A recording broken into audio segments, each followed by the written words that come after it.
Hello, everybody. Hello. Sorry, Sorry, isn't it? First of energy. Yes. My name is Robtel, Pailey, for those of you who don't know me, and I am the co-chair this year's Department of Studies, along with Eva and Sean, who will be co-chairing in winter term. And I'm really pleased today, particularly, that we are hosting today's seminar with the Mannheim Center for Criminology.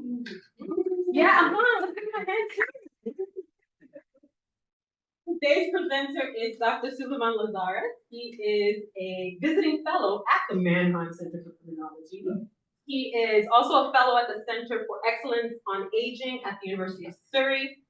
He's the creator of the tripartite cybercrime framework, which categorizes cybercrimes into socioeconomic, psychosocial, and geopolitical motivational groups. His scholarly work particularly focuses on the intersections between cybercriminals and society, and you'll hear a lot about that during today's presentation. And something that's particularly interesting for me about Suleman Lazarus is that he incorporates poetry in his academic writing. Now, I don't know if he's going to reveal any of that in the presentation, but I thought, hey, that's pretty cool. Creative as well as a scholar combined. Without much ado, his presentation today is focused on the analysis of cybercrime issues in Anglophone West Africa, and he's going to focus on two particular countries in terms of comparison between Nigeria and Ghana. So let's give a warm social policy welcome to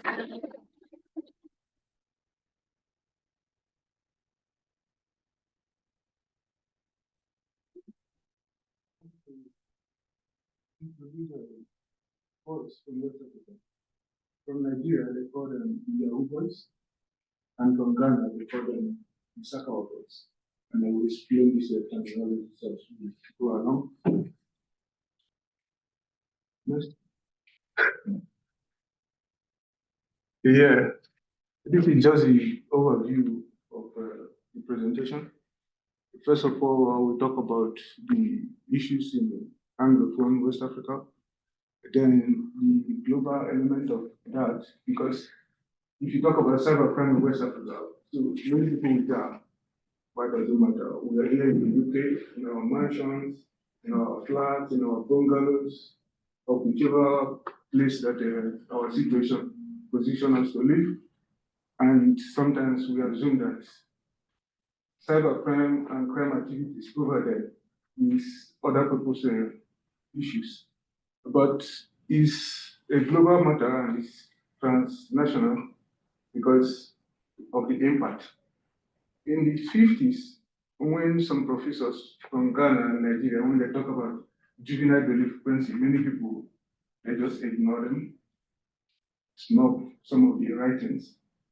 But because of what we call the ideal victims, because these victims are from Europe, America, Arabs, so people now, they listen more than in the past, just because of the victims. Supposing the crimes of Sakawa boys and Yahoo boys, that the victims are all in West Africa and West Africans, that would have been another matter. But now, Home Office, the US government, and other agencies, they are now interested because of the victims and the amount of impact that coming from West Africa. So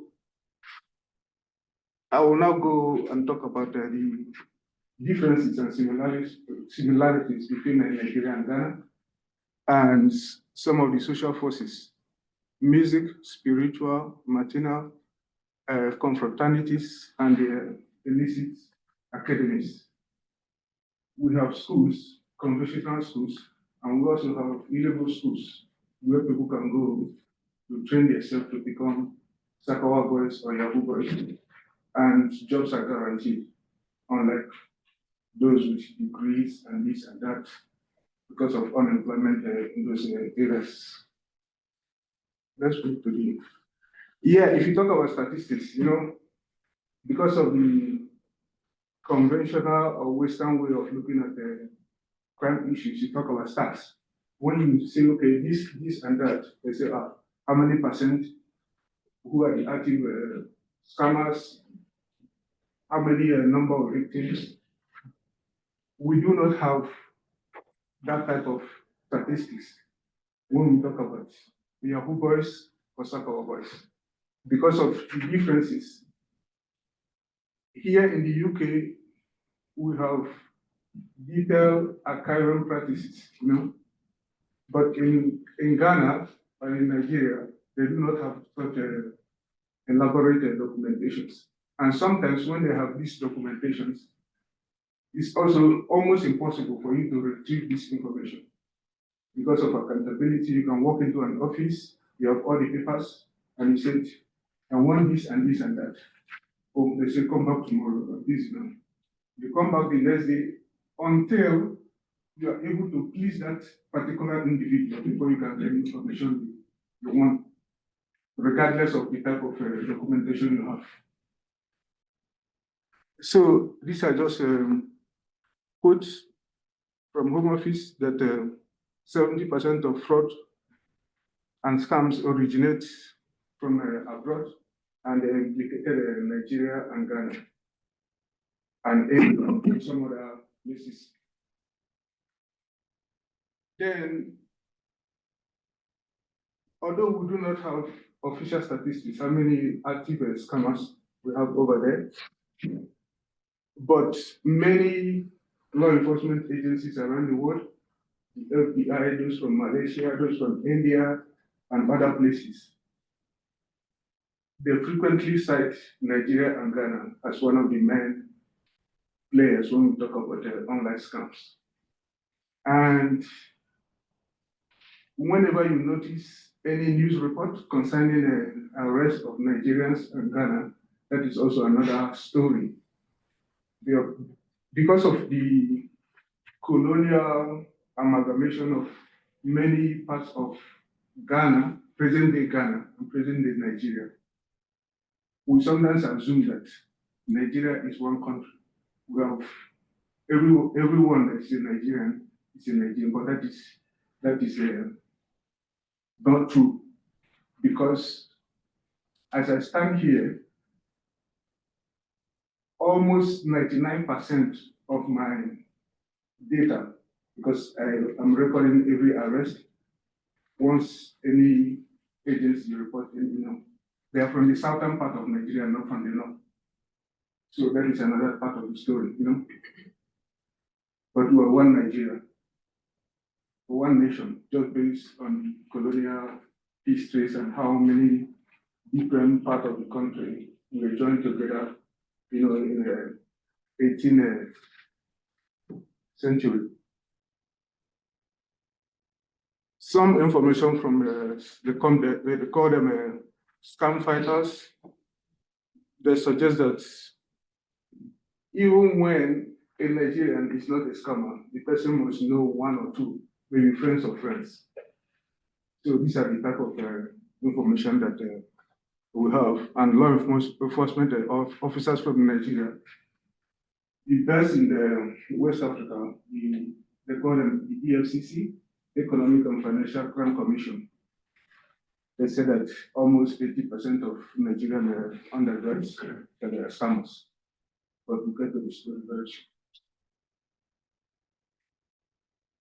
Yeah, what I would like to present today is a series of publications from 2016 to 2024, and also a new set of data commissioned by Home Office that we've collected from Ghana, Nigeria, and India. But I will only use those topics from Nigeria and Ghana to supplement the existing ones. So these are just the information. We interviewed detectives, we interviewed scammers. They're very difficult, but we interview politicians and gather the information. Without much ado, let's move to the main mail. Yeah, like I said before, those in West Africa and all the activities, it is very difficult to ignore them because of the type or the layer of victims they prefer. They prefer victims outside the country. They have victims within the country, but they prefer victims outside the country because of many reasons. And because of that, I ask, what aspect of our life can you separate from online activities and cybercrime? Is it parenting, dating, shopping, or banking, investment? You want to travel, you don't know if it's a scam. If the hotel you book in Thailand, if it's true or not. So that is why we should take these issues seriously. You might say, okay, I'm going to Thailand. How can a Nigerian scam me in Thailand? They have fake websites. They have people, graduates in tech, engineering, computer science. But instead of going through the legitimate lane, they work for scammers because scammers pay and they pay much more and regularly.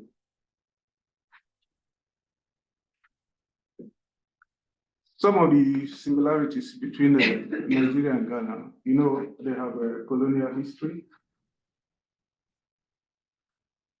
and English is the official language. There's free movement between countries. You don't need a visa to go from Nigeria to Ghana or Ghana to go to Nigeria. You can just pack the bag and off you go. And when you're in Ghana, nobody will know that you're in Nigeria. Unless, of course, people can be from, but it's not very obvious. Someone can just look at you and know that you're a Nigerian or a Ghanaian. So you can easily blend in from here and there. And Ghana had the independence in 1957 and Nigeria in 1960.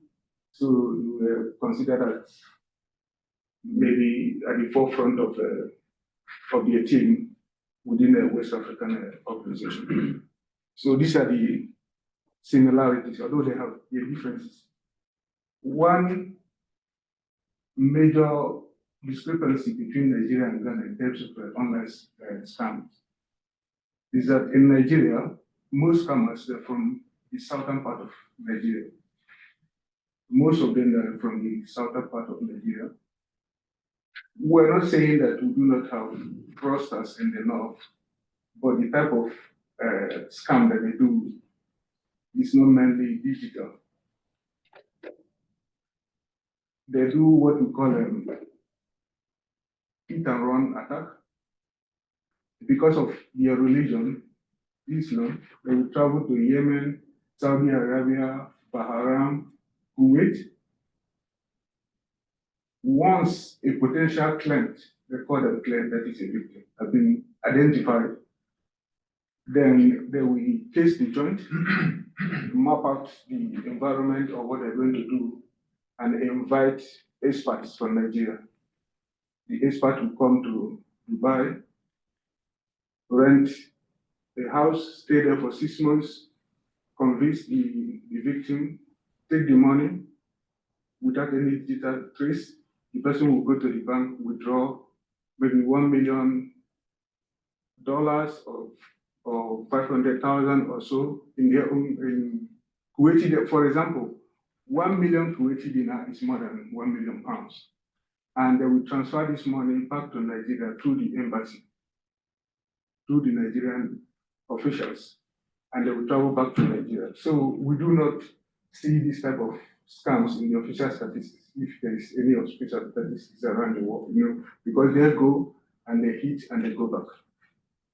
But those from the West, southern Nigeria, they do all these online scams and this and that, business email compromise, advanced fraud, So these are the differences. Whereas in Ghana, there is no clear cut between the north or the south or the east or the west. That is one of the differences. Yeah, another information that we just gathered is that most scammers from Nigeria, they are moving to Ghana. They are moving to Ghana not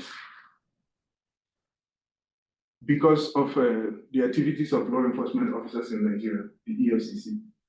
The EFCC is considered the best in West Africa, recorded in the West African FBI.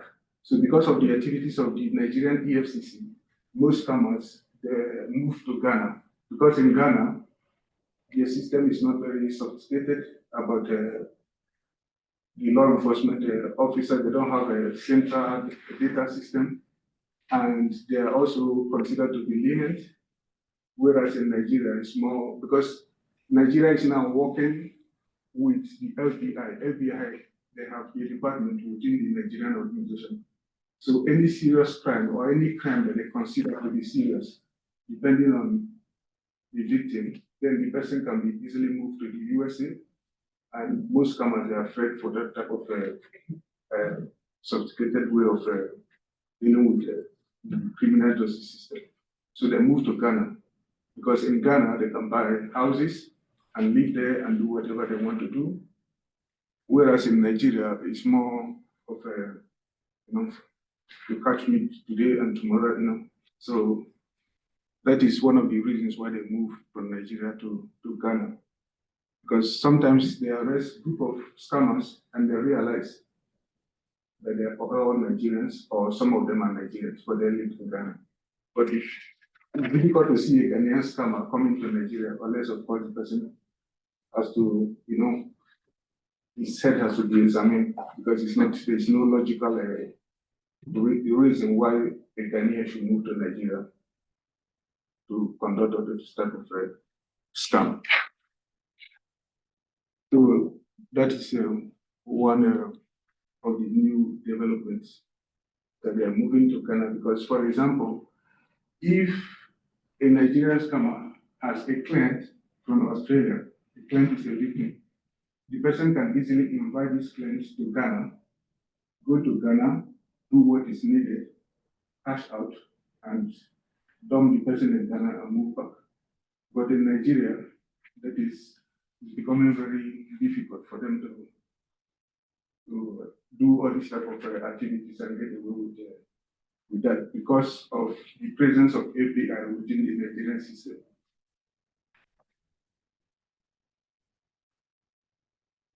Yeah, this is one of the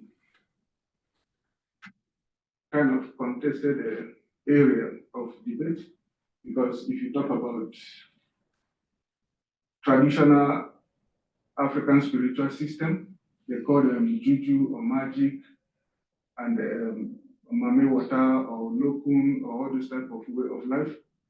Some Western perspective, they will say that this is nonsense. Why do you say that someone is using a juju magic or using a supernatural power to enhance their performance? What I'm saying, I do not have a lab where I will show you the efficacy, if it's 90% or 0% or 50%. But what I'm saying is that if scammers and those that support them, the spiritual knowers, if they believe that the situations are real, they are real in their consequences. Because sometimes they go as far as doing a human sacrifice in order to gain this power. So if someone can kill their neighbor in order to get that spiritual power, so are we not going to take this issue seriously? Because sometimes they said, yeah, how do you know? Oh, this is just this and this is. But that is one aspect of this type of scam. They blend it with magic, because sometimes they do this because of two reasons. One is for protection. They believe that if they have amulet or charms around them, then the law enforcement agencies, they're not going to do anything. They will get away with whatever they're doing. And even when they have court cases, they can use it to manipulate the judges or the people involved according to what they believe. That is one aspect. Another aspect is that sometimes they also use this type of spiritual strategies to manipulate and defraud victims. These stories are coming from law enforcement officers, coming from scammers themselves, coming from different angles, NGOs, and coming from spiritualists and pastors. Because sometimes when they arrest them, they will discover charms and pots of blood and these like altars where they conjure and do this and that.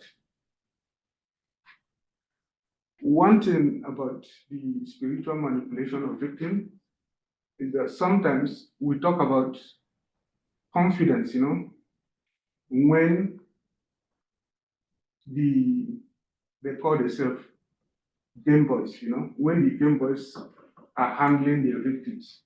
Sometimes make a phone call, yeah, send me 1,000 pounds. Yeah, I need the 1,000 pounds now. And the person without objection or without, without a good reasoning of consulting friends and families will do that.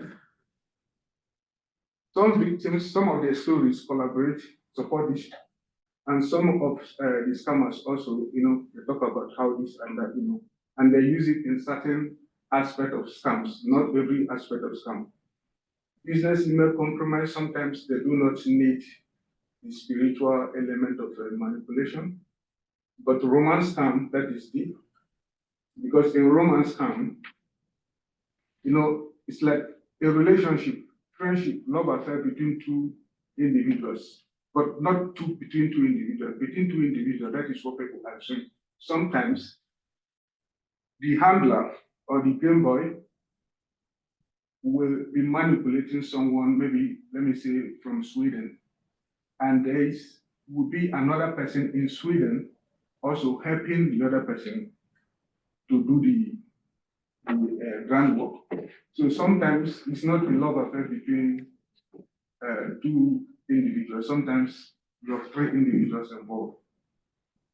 And what I'm saying about the spiritual aspect of that is that in love affairs, sometimes we do not need to measure a table with a ruler.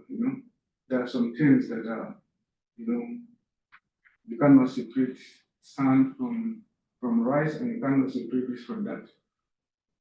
And the handler will ask the victim or the client, send me your maybe used t-shirt or underwear or this or that, because I miss you and my visa is not ready to come to Sweden or all this kind of. When the parcel arrives, the parcel is not just because they're going to send in the t-shirt or underwear or whatever. They're going to take this item to the altar, to the spiritual altar. And according to some of the narrative of the spiritualists, they said, in as much as the giver that gave the gift gave it willingly, not forced, it's not stolen, then he has power. So they can do a spiritual marriage between the handler and the victim. And when, according to their own understanding, the husband says, do this, then the wife will do, because the person has been involved, kind of.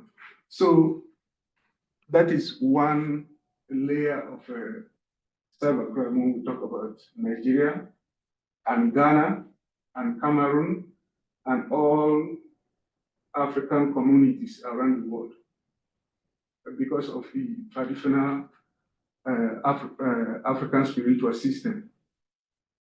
Most of them, they subscribe to different deities. Some they call them Mame Water or Lokun or this or that. Not the same, different deities. But the main reason for doing that is for protection, one, and another one to maximize or enhance the scamming career.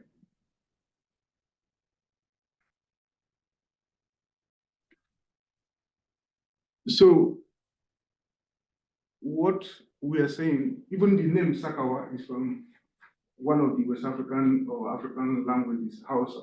It means enhancing something with juju, That is the Sakawa. That is the meaning of the Sakawa.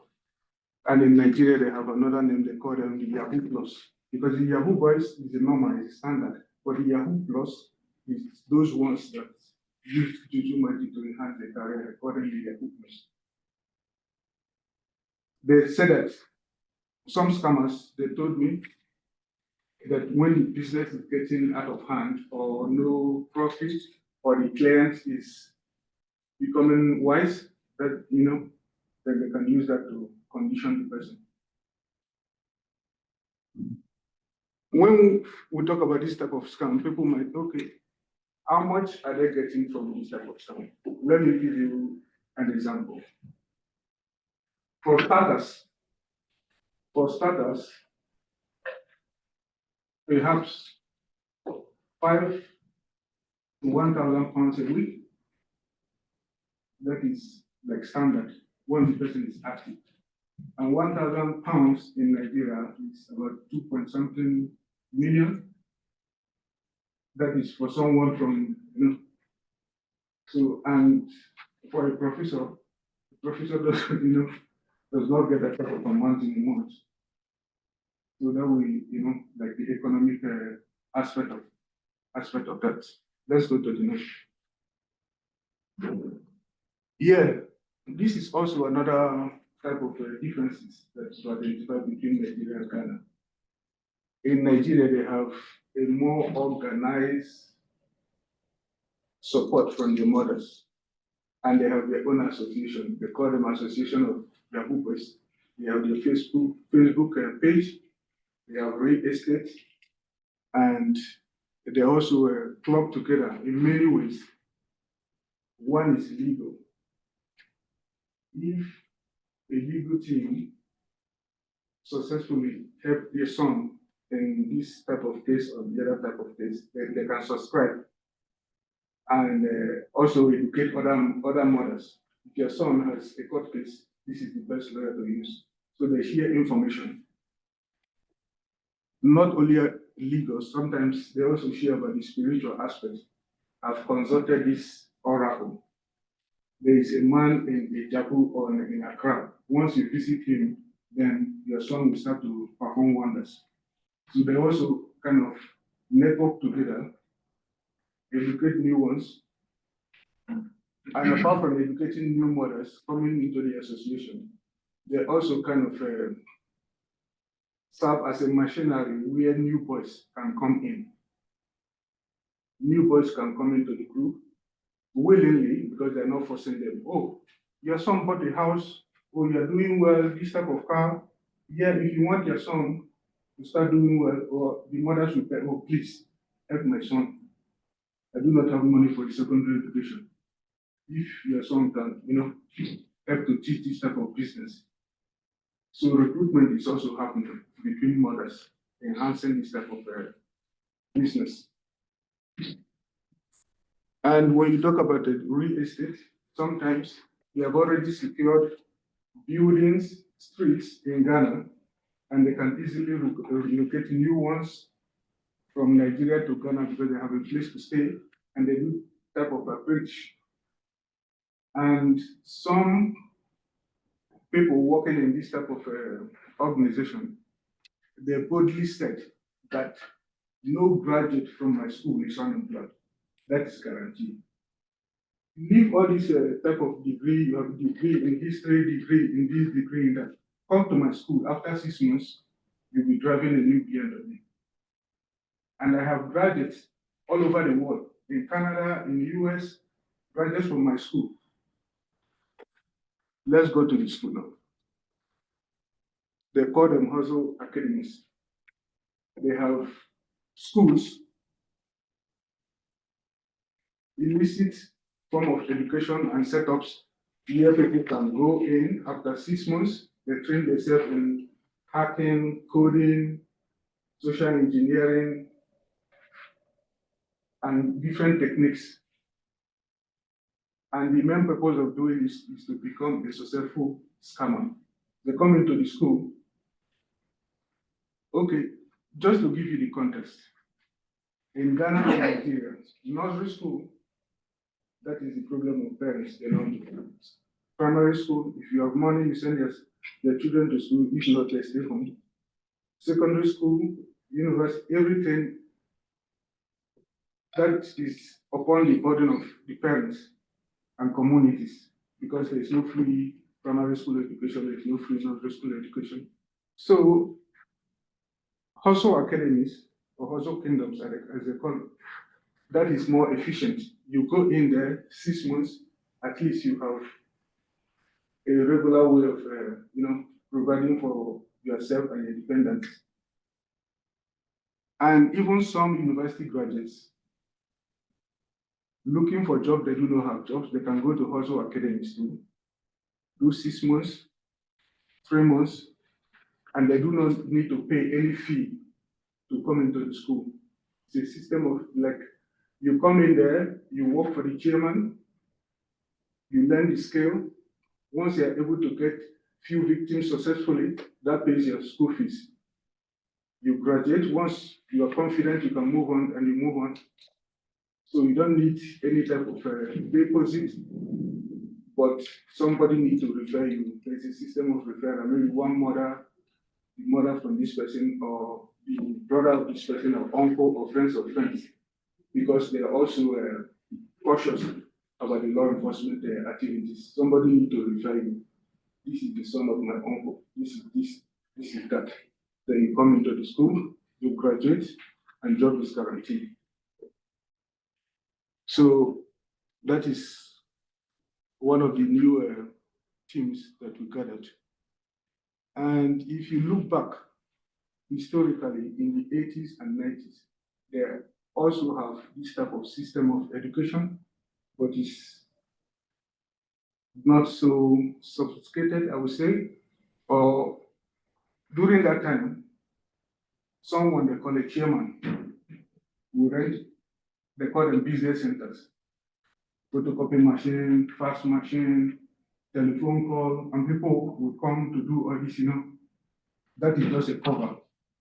The main business is to send fax from Lagos or Accra to New York and hoping that someone will reply, and they have a secretary to convince the person maybe they have gold within their compound, or the Nigerian government has given them this amount of money, or they want to transfer, this is the main business. But that's historically the 80s and 90s they were doing this. But now, because of the digitalization of society, they now have a greater number of victims, and also, according to them, everyone is a winner. Everyone is a winner, in as much as you choose what aspect of scam you want to be involved in. They have some with greater risk, but some with no risk at all, according to them. For example, business email compromise. Yes, you can become a billionaire or a millionaire within a year or two, because you are dealing with companies and institutions. Business email compromise is where a scammer has access to work emails, manipulate the email, and ask someone within the organization to send money or sensitive information. They can use the sensitive information to blackmail or do whatever they want to do. So, but there are also other aspects of scams that, according to scammers both in Ghana and Nigeria, they say it's zero risk. They call it hookup scams. Hookup scams, they will develop fake websites and convince some people in maybe New York or Amsterdam to pay for sex. And that is upon the old template of scam they call the Nigerian 419 scam or advanced fee fraud. That means the victim or the client will be asked to pay just a small fee, small deposit, for the services or the goods will never be delivered. So the person in New York or Amsterdam will pay for this type of services, believing that these individuals, they're also within their own community, but they're paying the money to a Nigerian scammer or Ghanaian scammer.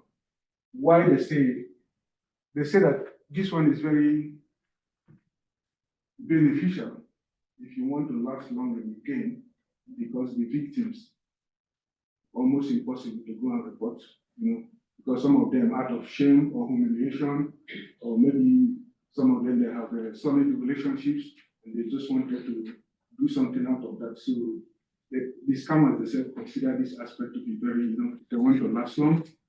You can do this for years and years and years.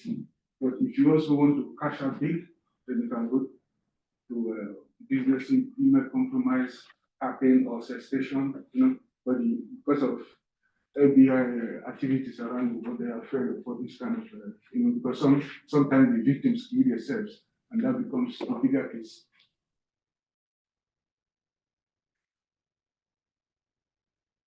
Yeah, there is also another layer or dimension of this type of crime coming from Ghana and Nigeria. Sometimes they are affiliated with confraternities, and some of these organizations emerged in Nigeria in the 70s, and some rumors, not rumors. One of the famous professor, Woloshoyinka, was one of the founders of this organization. But in those days, according to history, or according to some commentators, these organizations were developed to fight for the weak or people who were not strong enough to fight for themselves within the campus or outside the campus. So they have this kind of post-colonial perspective. We are now Africans, and we take our own activities into our hands, our own destiny. But in recent years, according to law enforcement agencies around the world, from Dublin recently, from Toronto, from the USA, they have many arrests, Australia, concerning cybercriminals affiliated with this type of gang. This type of gang, unlike the Hustle Kingdom that can move from one building to the other, they are physical building from one building to the other, training individuals. This type of organization, what they normally do when they were university students, they belong to these groups, and when they graduate, criminals do not stop when they graduate from schools. So sometimes they work within Nigeria or Ghana, or sometimes they relocate to Canada, Finland, or all over the world, but they still have this type of contacts. What people in law enforcement, what they greatly miscalculate all the time is that they think that there is a solid hierarchy in this type of organization, or how they recruit, or how they operate. But this type of organization, they are very, the adaptability, very flexibility and maneuverability, that equals to their success, because they do not have a head. A head emerges just within a transaction.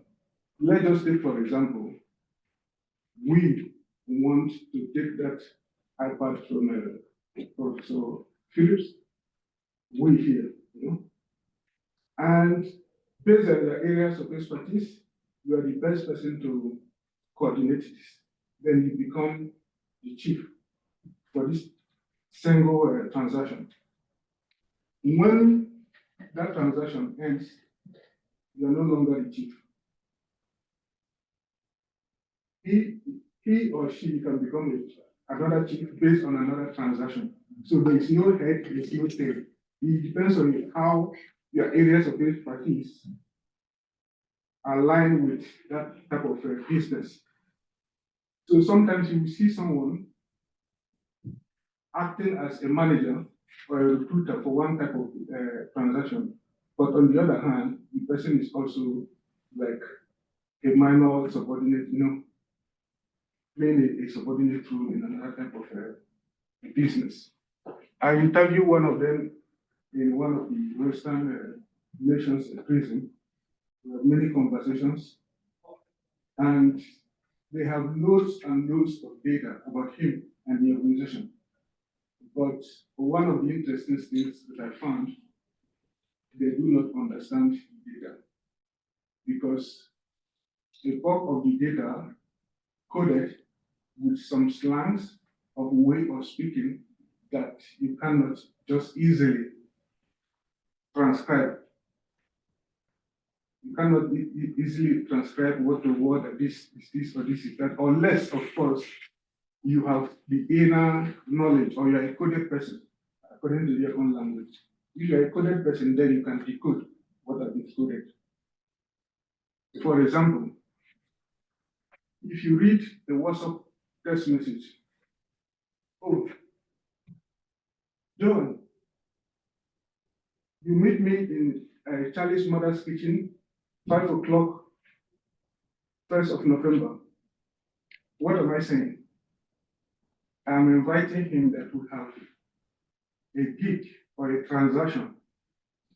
Charlie's mother's kitchen used to be the UK.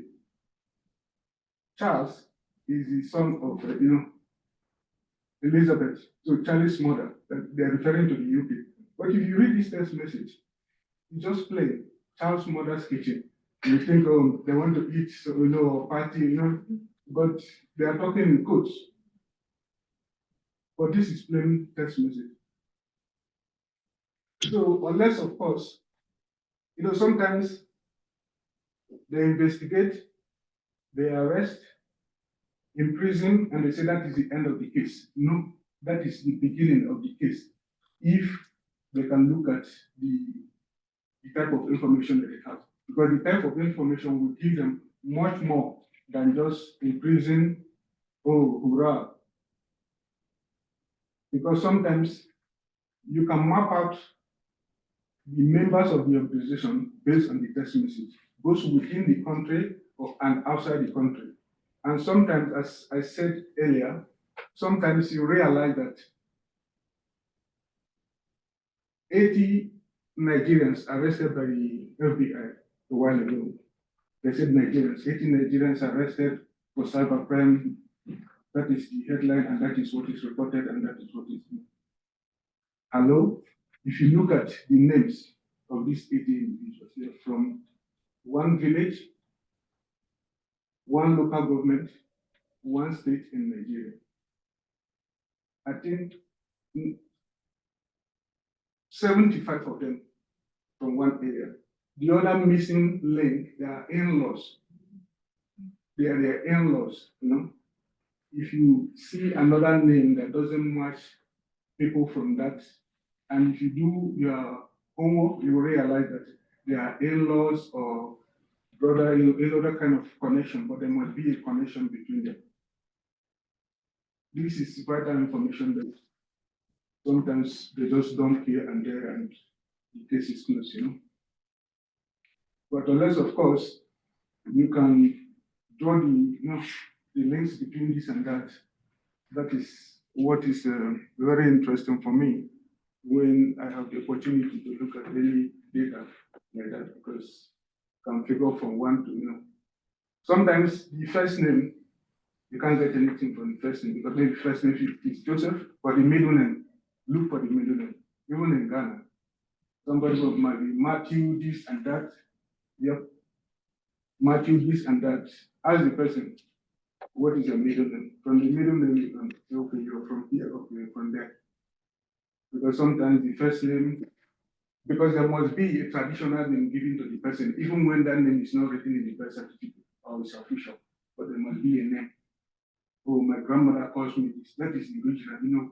From that you will trace the origin of the person. Yeah, there's another aspect of cybercrime from Ghana and Nigeria that is interesting. Do you know Afrobeat? Mm-hmm. Good.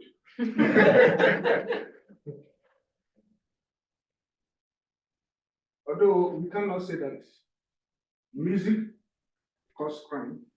No, there is no cause and effect relationship between music and crime. But sometimes, some music, they glamorize online fraud and praise scammers, and that helped to normalize that type of activity, because the TV station will be playing the same song, radio station, you listen to the song, you know what it means. It's not just listening to the song. Sometimes they will mention names of successful scammers living in London, in Dubai, in Afrobeat music. And sometimes they will use codes to talk about the activities. I can tell you that I believe, based on my research from 2016 till today that some scammers, active scammers, they have strong affiliation with the Afrobeat musicians, and some aspiring musicians also, they collaborate because they move money from one music industry. Some people that have this label, music labels, they help to move money here and there, and new singers who are scammers can also come to their own label and sing and praise and talk about them. And if you hear about a party in Malaysia, that someone is performing in Malaysia, how much do you earn to pay to go to Malaysia just for one weekend, lodge here and there and come back just because someone is playing and you have no affiliation? But Yahoo boys and Sakawa boys, they will be there. So the music talk about them. And they mention not only names, they talk about the activities, how they scam, way to scam, how they think, what they think about the victims. The victims are stupid, the victims are these are this. Oh, they're from the West, yeah, now they're paying the price. In those days, they came to Ghana, they took our gold and cocoa and this, now it's a payback time. So they sing about this without being, in lyrics and in poetry, sometimes you say some things without, but some singers, they also say it clearly. They say it clearly, and some people will say this and say that. Yeah, this is one of the famous, well-known, just recently. He was arrested in 2020 and moved to the USA and still in prison. Because if we talk about this type of scam, people will think it's just 1,000 pounds here, 50,000 pounds there. But this type of individuals that deal with business email compromise, like Hush Puppy. If you listen to some Afrobeat music, you will hear Hush. Hush, my man. Hush is my God. Hush is this, Hush is that. They will talk about Hush and Hush Puppy, and people will be dancing.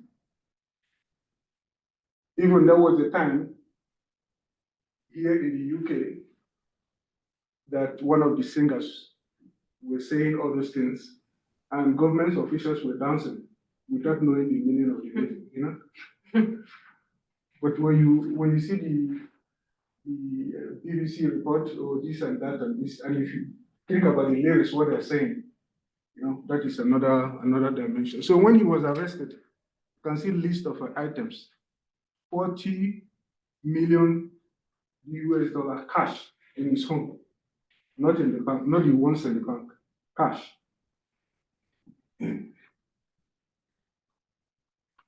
Sometimes they will collaborate with some government here and there. I don't want to mention names.